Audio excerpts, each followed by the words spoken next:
سیدنا صدیق اکبر رضی اللہ تعالیٰ عنہ فرماتے کہ میں نے حضور کو مزدلفہ میں دیکھا اور مزدلفہ میں دعا مانگ رہے تھے. حضور دعا مانگتے مانگتے مسکرانے لگے.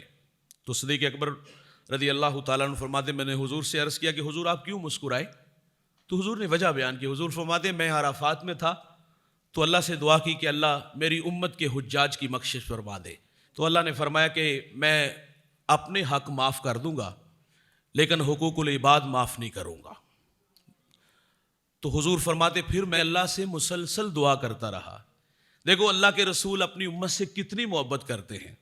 حضور نے ساری زندگی اس امت سے محبت کی، آئے رہے، اور جب حضور اللہ کے حضور حاضر ہونے لگے نا، فضل بن عباس کہتے ہیں مرکز نور میں اتارا تو میں نے دیکھا لب حرکت میں تھے، کان قریب کر کے سنا تو حضور اس وقت بھی فرما رہے تھے اللہ میری امت کی بخشش فرما دے. حضور ساری زندگی اس امت کے لیے دعائیں مانگتے رہے اور حضور فرما دے میں پھر مسلسل اللہ سے یہی دعا کرتا رہا اے اللہ میری امت کے حجاج کی بخشش فرما دے.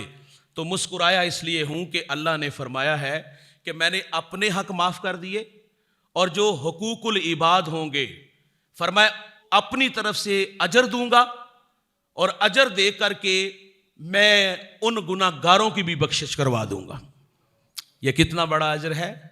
حج کی سعادت حاصل کرنے والے اللہ اپنے بھی حق معاف کر دے گا اور اپنے بندوں کو جن کے حق غصب ہوئے ہوں گے اللہ اپنی طرف سے اجر دے گا اور اجر دے کے اللہ تعالیٰ وہ گناہ معاف کروا دے گا. یہ حج کرنے والوں کے لیے اللہ کی طرف سے بہت سارے انعامات اور بہت سارے اعزازات ہیں. تو صاحب استطاعت پر حج فرض ہے. جب حج فرض ہو جائے تو ہیلے بہانے نہیں.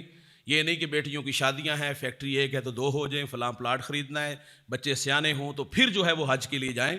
اگر یہ بہانے کرتے کرتے دنیا سے چلے گئے تو رسول اللہ صلی اللہ علیہ وسلم نے فرمایا وہ یہودی مرے یا عیسائی مرے ہمیں اس سے کوئی سروکار نہیں. امام اعظم اس شخص کا جنازہ نہیں پڑھتے تھے کہ جو استطاعت کے باوجود حج نہیں کرتا تھا. اور میرے نبی نے فرمایا کہ حج میری امت کے جو ضعیف لوگ ہیں فرمایا ان کے لیے جہاد ہے.